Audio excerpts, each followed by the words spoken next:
ಓಂ ಶ್ರೀ ಮಹಾಗಣಾಧಿಪತಿಯೇ ನಮಃ. ಓಂ ಶ್ರೀ ಮಾತ್ರೇ ನಮಃ. ಓಂ ಶ್ರೀ ಗುರುಭ್ಯೋ ನಮಃ. ಸಮಸ್ತ ಕನ್ನಡ ವೀಕ್ಷಕರಿಗೆ ನಮಸ್ಕಾರ. ನೀವು ಮೊದಲನೇ ಬಾರಿ ನಮ್ಮ ಚಾನಲ್ ನೋಡ್ತಾ ಇದ್ದರೆ ದಯವಿಟ್ಟು ಸಬ್ಸ್ಕ್ರೈಬ್ ಮಾಡಿ ಅಂತ ಹೇಳ್ತಾ, ಜುಲೈ ಮಾಸದಲ್ಲಿ ಕನ್ಯಾ ರಾಶಿ ಜಾತಕರಿಗೆ ಯಾವ ವಿಷಯದಲ್ಲಿ ಅನುಕೂಲ ಫಲಗಳು ಬರ್ತಾ ಇದೆ, ಯಾವ ವಿಷಯಗಳಲ್ಲಿ ಮುಂಜಾಗ್ರತೆ ಕ್ರಮ ತಗೋಬೇಕು, ಯಾವ ಪರಿಹಾರಗಳನ್ನು ಮಾಡಿದರೆ ಈ ಮಾಸ ಅದ್ಭುತವಾಗಿರುತ್ತೆ ಅಂತ ಹೇಳೋಣ. ಮುಂಚಿತವಾಗಿ ಈಗ ಪರ್ಟಿಕ್ಯುಲರ್ ಆಗಿ ಗೋಚಾರ ಫಲಗಳು, ಮಾಸಿಕ ಫಲಗಳು ಯಾವ ರೀತಿ ನೋಡ್ತಾರೆ ಅಂದರೆ, ಯಾವುದಾದ್ರೂ ಒಂದು ರಾಶಿ ಅಂದರೆ ದ್ವಾದಶ ರಾಶಿಗಳಲ್ಲಿ ಹುಟ್ಟಿರುವಂತಹ ಜಾತಕರಿಗೆ ಅವರ ರಾಶಿ, ಅವರ ಜನ್ಮ ರಾಶಿ ಆಗಿರ್ಬೋದು, ಗೋಚಾರದಿಂದ ನೋಡುವಂತಹ ರಾಶಿ ಆಗಿರ್ಬೋದು, ಎಕ್ಸಲೆಂಟ್ ಆಗಿರಬೇಕು, ಒಳ್ಳೆಯ ಯೋಗ ಬರಬೇಕು, ಒಂದಿನ ತಿಂಗಳಲ್ಲಿ ಅಂದ್ಕೊಂಡಿರುವಂತಹ ಕೆಲಸಗಳೆಲ್ಲ ಕಂಪ್ಲೀಟ್ ಆಗಬೇಕು ಅನ್ನುವಂತಹ ಯೋಚನೆಗಳು ಮಾಡ್ತಾ ಇದ್ದರೆ, ಆ ರಾಶಿಯಾಗಿಗೆ ಅಧಿಪತಿ ಇರ್ತಾರೆ. ಆ ರಾಶಿಗೆ, ಪ್ರತಿಯೊಂದು ರಾಶಿಗೆ ಆಗಿರುವಂತಹ ಒಂದೊಂದು ರಾಶಿಗೆ ಒಂದೊಂದು ಅಧಿಪತಿ ಇರ್ತಾರೆ. ಆ ರಾಶ್ಯಾಧಿಪತಿ ಬಲವಾಗಿರಬೇಕು. ಅದೇ ರೀತಿ ಒಳ್ಳೆಯ ಶುಭ ಕಾಲ ಅನ್ನೋದು ಶುಭ ಫಲಗಳನ್ನು ನೀಡ್ತಾ ಇರ್ತಾರೆ. ಮತ್ತೊಂದೇನಪ್ಪ ಅಂದರೆ, ಆ ರಾಶ್ಯಾಧಿಪತಿ ಶುಭಗ್ರಹಗಳ ಜೊತೆಗೆ ಸೇರಿದ್ರೂ ಅವ್ರಿಗೆ ಮತ್ತಷ್ಟು ಶುಭ ಯೋಗಗಳು, ಅದೃಷ್ಟ ಯೋಗ ಅಥವಾ ಅದೃಷ್ಟದ ಮಾಸ ಅವರಿಗೆ ಕೂಡಿ ಬರುವಂತಹ ಮಾಸ ಅಂತಲೂ ನಾವು ಹೇಳಬಹುದು. ಈಗ ಕನ್ಯಾ ರಾಶಿಯವ್ರದ್ದು ನೋಡಿದ್ರೆ, ಕನ್ಯಾ ರಾಶಿಗೆ ಅಧಿಪತಿ ಬುಧ ಮಹಾಶಯ ಆಗಿರ್ತಾರೆ. ರಾಶ್ಯಾಧಿಪತಿ ಆಗಿರುವಂತಹ ಬುಧ ಮಹಾಶಯ ಕಟಕ ರಾಶಿ ಇವರಿಗೆ 11ನೇ ಸ್ಥಾನ, ಏಕಾದಶ ಸ್ಥಾನ ಅಂತಾರೆ. ಏಕಾದಶ ಸ್ಥಾನ ಲಾಭಸ್ಥಾನ, ಅದೊಂಥರ ಅದೃಷ್ಟ ಸ್ಥಾನ ಅಂತಲೂ ಹೇಳ್ಬೋದು. ಈ ಲಾಭಸ್ಥಾನದಲ್ಲಿ ಕಟಕ ರಾಶಿ ಅಧಿಪತಿ ಯಾರು? ಚಂದ್ರನು ಅಧಿಪತಿಯಾಗಿರ್ತಾನೆ. ಸೊ ಕಟಕ ರಾಶಿಯಲ್ಲಿ 11ನೇ ಸ್ಥಾನದಲ್ಲಿರುವಂತಹ ಕಾರಣದಿಂದ ರಾಶ್ಯಾಧಿಪತಿ ಬುಧ ಇವರಿಗೆ ಯಾವ ರೀತಿ ಇರುತ್ತೆ ಅಂದರೆ, ಬುಧ ಅಂದರೆ ನಮಗೆ ಉದ್ಯೋಗಕಾರಕ, ಭೂಮಿಕಾರಕ, ಒಂದು ಅಧಿಕಾರಕ್ಕೆ ಕಾರಕ ಆಗಿರುವಂತಹ ಬುಧ ಒಳ್ಳೆಯ ಉದ್ಯೋಗ ಅವಕಾಶಗಳನ್ನು ಕೊಡ್ತಾ ಇರ್ತಾನೆ, ಒಳ್ಳೆಯ ವ್ಯಾಪಾರ ಅವಕಾಶಗಳನ್ನು ಕೊಡ್ತಾ ಇರ್ತಾನೆ, ಒಳ್ಳೆಯ ಪ್ರಯತ್ನ ಅವಕಾಶಗಳನ್ನು ಕೊಡ್ತಾ ಇರ್ತಾರೆ. ಸೊ ಆದ್ದರಿಂದ ಏನಾದರೂ ಹೊಸದಾಗಿ ವ್ಯಾಪಾರವನ್ನು ಆರಂಭ ಮಾಡ್ಕೋಬೇಕಂದ್ಕೊಂಡ್ರು ಅಥವಾ ಹೊಸ ಉದ್ಯೋಗಕ್ಕೆ ಪ್ರಯತ್ನ ಮಾಡಬೇಕಂದ್ಕೊಂಡ್ರು, ಇರುವಂತಹ ಉದ್ಯೋಗದಿಂದ ಮತ್ತೊಂದು ಉದ್ಯೋಗಕ್ಕೆ ಬದಲಾವಣೆ ಆಗಬೇಕಂದ್ಕೊಂಡ್ರು ಈ ಜುಲೈ ಮಾಸ ಕನ್ಯಾ ರಾಶಿಯವರಿಗೆ ತುಂಬ ಅನುಕೂಲವಾಗಿರುತ್ತೆ.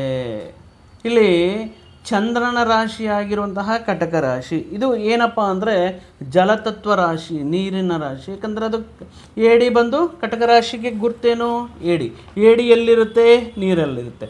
ಆದ್ದರಿಂದ ಇದನ್ನು ನಾವು ಜಲತತ್ವ ರಾಶಿ, ಕಟಕ ರಾಶಿ ಆಗಿರೋದ್ರಿಂದ ಈಗ ನಿಮಗೆ ಅವಕಾಶಗಳು ಯಾವ ರೀತಿ ಬರುತ್ತಂದರೆ, ದೂರ ಪ್ರಾಂತಗಳಲ್ಲಿ ಅವಕಾಶಗಳು, ಅದು ವಿದೇಶಗಳಲ್ಲಾಗಿರಬಹುದು, ಪ್ರದೇಶಗಳಲ್ಲಿ ನಿಮಗೆ ಉದ್ಯೋಗ ಅವಕಾಶಗಳಾಗಿರ್ಬೋದು, ವ್ಯಾಪಾರ ಅವಕಾಶಗಳಾಗಿರ್ಬೋದು ಬರುತ್ತೆ.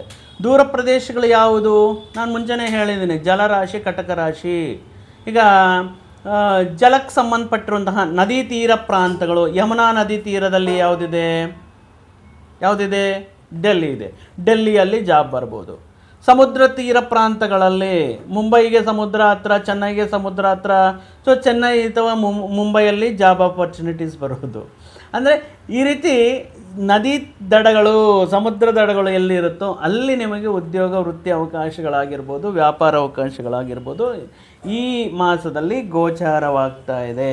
ಅದೇ ರೀತಿ ಈ ಜಲರಾಶಿ ಆಗಿರೋದ್ರಿಂದ ಈ ಜಲಕ್ಕೆ, ನೀರಿಗೆ ಸಂಬಂಧಪಟ್ಟಿರುವಂತಹ ಬಿಸ್ನೆಸ್, ಈಗ ವಾಟರು ಪ್ಯೂರಿಫೈಯರ್ ಮಾಡಿಬಿಟ್ಟು ವಾಟರ್ ಪ್ಲ್ಯಾಂಟ್ ಅಂತ, ಮಿನರಲ್ ವಾಟರ್ ಅಂತ, ವಾಟರ್ ರಿಲೇಟೆಡ್ ಪ್ಯೂರಿಫಿಕೇಷನ್ ಮಾಡ್ತಾ ಇರುವಂತಹ ವಸ್ತುಗಳ ಸಂಗ್ರಹ, ಈ ರೀತಿ ವಿಷಯಗಳು ಅಲ್ಲಿ ವ್ಯಾಪಾರ ವ್ಯವಹಾರಗಳು ಮಾಡೋದಕ್ಕಾಗಲಿ, ಅಥವಾ ಮೀನು ಅಥವಾ ಈ ಕ್ರ್ಯಾಬ್ಸ್, ಫ್ರಾನ್ಸ್, ಈ ರೀತಿ ಎಕ್ಸ್ಪೋರ್ಟ್ ಇಂಪೋರ್ಟ್ ಮಾಡುವಂತಹ ವ್ಯಕ್ತಿಗಳಿಗೆ, ಹಾಲು ಮೊಸರು ಈ ರೀತಿ ಡೈರಿ ಇಟ್ಕೊಂಡಿರುವಂತಹ ವ್ಯಕ್ತಿಗಳಿಗೆ ಅದ್ಭುತವಾದಂತಹ ಲಾಭಗಳನ್ನು ಈ ಮಾಸದಲ್ಲಿ ಕನ್ಯಾ ರಾಶಿಯವರು ಒಳ್ಳೆಯ ವಿಶೇಷವಾಗಿರುವಂತಹ ಲಾಭಗಳನ್ನು ಪಡೆಯಬಹುದು.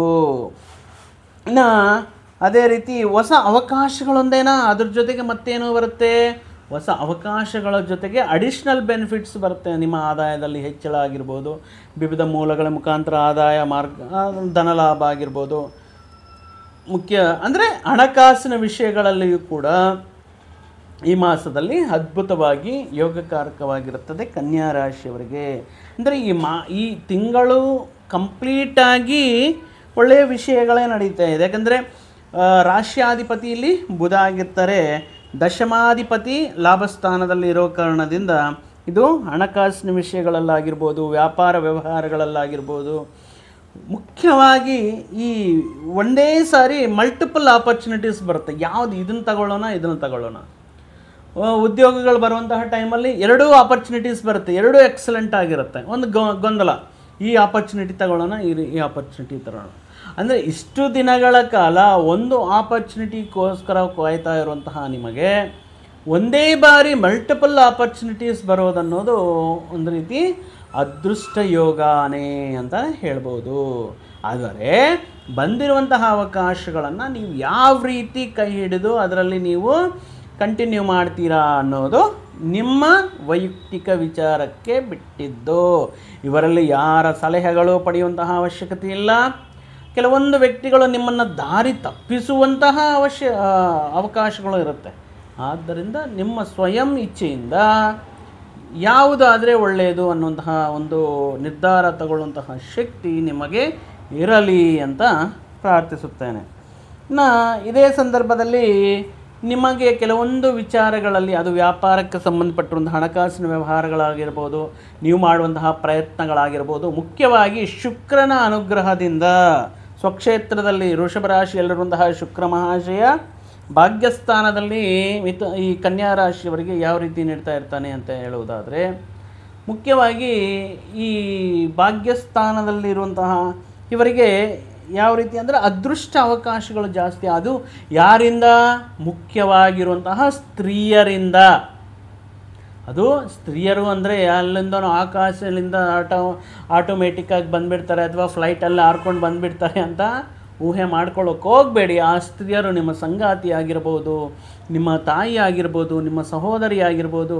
ಕೆಲವೊಂದು ವಿಷಯಗಳಲ್ಲಿ, ಪ್ರಯತ್ನಗಳಲ್ಲಿ ಅವರು ಮೋರಲ್ ಸಪೋರ್ಟ್ ಕೊಡಬಹುದು ಅಥವಾ ಈ ಹಣಕಾಸಿನ ಫಿನಾನ್ಷಿಯಲ್ ಸಪೋರ್ಟ್ ಕೊಡ್ಬೋದು. ಕೆಲವೊಂದು ತುಂಬ ಜನಕ್ಕೆ ಅವರ ತಾಯಂದಿರು, ಸಹೋದರಿಯರು, ತಗೋ ನನ್ನ ಗೋಲ್ಡ್ ತಗೋ, ಇದನ್ನು ಇಟ್ಬಿಟ್ಟು ನಿನ್ನ ಮಾಡ್ಕೋ, ಆಮೇಲೆ ನೀನು ಸಕ್ಸಸ್ ಆದಮೇಲೆ ನನಗೆ ಬಿಡಿಸ್ಕೊಡು ಅನ್ನುವಂತಹ ಎಷ್ಟೋ ಜನ ಅಕ್ಕ ತಂಗಿಯರಿಗೆ ನಮಸ್ಕಾರಗಳು. ಆ ರೀತಿ ವ್ಯಕ್ತಿಗಳು ಇರ್ತಾರೆ. ಆ ರೀತಿ ವ್ಯಕ್ತಿಗಳು ನಿಮಗೆ ಒಬ್ಬ ದೇವತೆ ರೂಪದಲ್ಲಿ ಬಂದು ನಿಮಗೆ ನೀವು ಮಾಡುವಂತಹ ಪ್ರಯತ್ನಗಳಿಗೆ ಸಹಕಾರವನ್ನು ನೀಡ್ತಾ ಇರ್ತಾರೆ. ಇನ್ನು ಇದೇ ಶುಕ್ರನ ಅನುಗ್ರಹದಿಂದ ಇವರಲ್ಲಿ ಇರುವಂತಹ ಕನ್ಯಾ ರಾಶಿಯಲ್ಲಿರುವಂತಹ ಒಂದು ಪ್ರತಿಭೆಗೆ, ಒಂದು ಸ್ಕಿಲ್ಗೆ, ಒಂದು ಅಡಗಿರುವಂತಹ ಕೆಲವೊಂದು ನಾಲೆಡ್ಜ್ ಆಗಿರ್ಬೋದು, ಸ್ಕಿಲ್ಸ್ ಆಗಿರ್ಬೋದು, ಟ್ಯಾಲೆಂಟ್ಗೆ ಒಳ್ಳೆಯ ಒಂದು ಗುರುತುವಿಕೆ ಅನ್ನೋದು ಸಿಗುತ್ತೆ, ಒಂದು ಐಡೆಂಟಿಟಿ ಅನ್ನೋದು ಸಿಗುತ್ತೆ, ಒಂದು ಜನಾಕರ್ಷಣೆ. ಮುಖ್ಯವಾಗಿ ಕಲಾರಂಗದಲ್ಲಿ ಏನಾದರೂ ಕನ್ಯಾ ರಾಶಿಯವರು ಇದ್ದರೆ ಈ ಸಂದರ್ಭದಲ್ಲಿ ಅವರಿಗೆ ಅವಕಾಶಗಳು ಉತ್ತಮ ರೀತಿಯಲ್ಲಿ ಒಂದು ಬ್ರೇಕ್ ಕೊಡುತ್ತೆ ಅಂತ ಹೇಳ್ತಾರಲ್ವ, ಆ ರೀತಿ ಒಂದು ಟೈಮಿಂಗ್, ಅವರು ಒಂದು ಓವರ್ನೈಟಲ್ಲಿ ಸ್ಟಾರ್ ಆಗುವಂತಹ, ಅವರಲ್ಲಿರುವಂತಹ ಸಿಂಗಿಂಗ್ ಆಗಿರ್ಬೋದು, ಮ್ಯೂಸಿಕ್ ಸೆನ್ಸ್ ಆಗಿರ್ಬೋದು, ಅಥವಾ ಅವರಲ್ಲಿರುವಂತಹ ಮತ್ತಷ್ಟು ವಿಭಿನ್ನವಾಗಿರುವಂತಹ ಪ್ರತಿಭೆಗಳಾಗಿರ್ಬೋದು, ಇದರಿಂದ ಸಾಕಷ್ಟು ಜನಾಕರ್ಷಣೆ ಅಥವಾ ಸಾಕಷ್ಟು ಗುರುತುವಿಕೆ, ಪ್ರಶಂಸೆಗಳನ್ನು ಪಡೆಯುತ್ತೆ. ಇನ್ನು ದಶಮ ಸ್ಥಾನ, ಕರ್ಮಸ್ಥಾನದಲ್ಲಿರುವಂತಹ ರವಿ ಯಾರ ಜೊತೆ ಇದ್ದಾರೆ? ಗುರು. ಇವರಿಬ್ಬರ ಕಾಂಬಿನೇಷನ್, ಕನ್ಯಾ ರಾಶಿ ಗುರು ಮತ್ತು ರವಿ ಇವರಿಬ್ಬರ ಕಾಂಬಿನೇಷನ್ ಮುಖಾಂತರ ವ್ಯಾಪಾರದ ಮುಖಾಂತರ ಆಗಿರ್ಬೋದು, ನೀವು ಮಾಡುವಂತಹ ವೃತ್ತಿ ಉದ್ಯೋಗಗಳ ಮುಖಾಂತರ ಆಗಿರ್ಬೋದು, ಸ್ವಲ್ಪ ಪ್ರಯಾಣಗಳು ಜಾಸ್ತಿ ಇರುತ್ತೆ, ದೂರ ಪ್ರಾಂತ ಪ್ರಯಾಣಗಳು. ಈ ಪ್ರಯಾಣಗಳ ಮುಖಾಂತರ ಸ್ವಲ್ಪ ನೀರಿನ ವ್ಯತ್ಯಯ, ವಾತಾವರಣದ ವ್ಯತ್ಯಯ, ಸ್ವಲ್ಪ ಸುಸ್ತಾಗೋದು, ವ್ಯಾಪಾರ ಮುಖಾಂತರ ಸ್ವಲ್ಪ ಜಾಸ್ತಿ ಪ್ರಯಾಣಗಳು ಮಾಡಬೇಕಾಗಿರುತ್ತೆ. ಮುಖ್ಯವಾಗಿ ಈ ನಿಮಗಿರುವಂತಹ ವ್ಯಾಪಾರವನ್ನು ಎಕ್ಸ್ಪ್ಯಾಂಡ್ ಮಾಡೋದಕ್ಕೆ, ಅಂದರೆ ಇಲ್ಲೊಂದು ಬ್ರಾಂಚ್ ಇರುತ್ತೆ, ಅಥವಾ ಬ್ಯಾಂಗ್ಳೂರಲ್ಲಿ ಒಂದು ಬ್ರಾಂಚ್ ಇರುತ್ತೆ, ಮ್ಯಾಂಗ್ಳೂರಲ್ಲಿ ಒಂದು ಬ್ರಾಂಚ್ ಇರುತ್ತೆ, ಅಲ್ಲಿಂದ ಇಲ್ಲಿಗೆ ಹೈದ್ರಾಬಾದಿಗೆ ಇನ್ನೊಂದು ಬ್ರಾಂಚ್ ಸ್ಟಾರ್ಟ್. ಅಂದರೆ ಇದೊಂದು ಅದ್ಭುತವಾಗಿರುವಂತಹ ಒಂದು ಬೆಳವಣಿಗೆ. ಬಟ್ ಪ್ರಯಾಣಗಳು ಜಾಸ್ತಿ ಮಾಡುವಂತಹ ಅವಕಾಶ ಇರುತ್ತೆ. ಇನ್ನು ವ್ಯಯಭಾವದಲ್ಲಿ ಖರ್ಚಿನ ಸ್ಥಾನದಲ್ಲಿರುವಂತಹ ಕುಜಕೇತು ಕೆಲವೊಂದು ಅವಶ್ಯಕ ಖರ್ಚುಗಳಂತಲೇ ಹೇಳ್ಬೋದು. ಅಂದರೆ ನಿಮ್ಮ ವ್ಯಾಪಾರ, ಉದ್ಯೋಗ, ವ್ಯವಹಾರ ಬೆಳವಣಿಗೆಗೆ ಬೇಕಾಗಿರುವಂತಹ ಕೆಲವೊಂದು ಸಿಬ್ಬಂದಿನ ನೇಮಕ ಮಾಡ್ಕೋಬೇಕಾಗಿರುತ್ತೆ.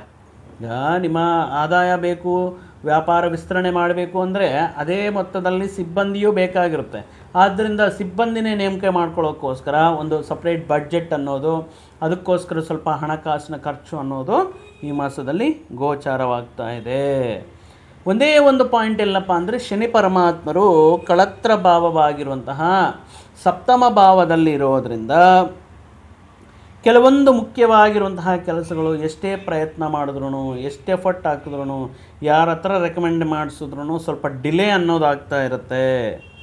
ಸೊ ನಿಮ್ಮ ಆದ್ದರಿಂದ ಈ ಡಿಲೇ ಅನ್ನೋದು ಕಾಣಿಸ್ತಾ ಇರುತ್ತೆ. ಸಪ್ತಮ ಭಾವ ಅಂದರೆ ಕಳತ್ರ ಭಾವ.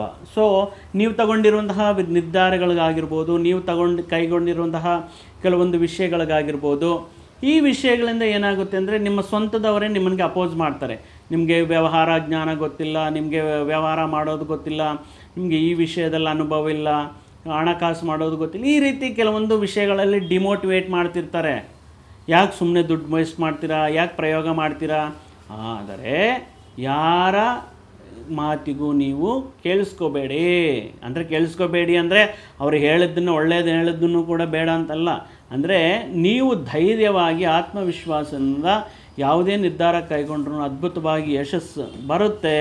ಆದರೆ ಅವರಿಗೆ ಆಗಿರುವಂತಹ ಸ್ವಲ್ಪ ಕಾಳಜಿಯಿಂದ ಕೆಲವೊಂದು ವಿಷಯಗಳಲ್ಲಿ ನಿಮ್ಮನ್ನು ನಿರುತ್ಸಾಹ ಡಿಸ್ಕರೇಜ್ ಮಾಡ್ತಾ ಇರ್ತಾರೆ, ಡಿಮೋಟಿವೇಟ್ ಮಾಡ್ತಾ ಇರ್ತಾರೆ.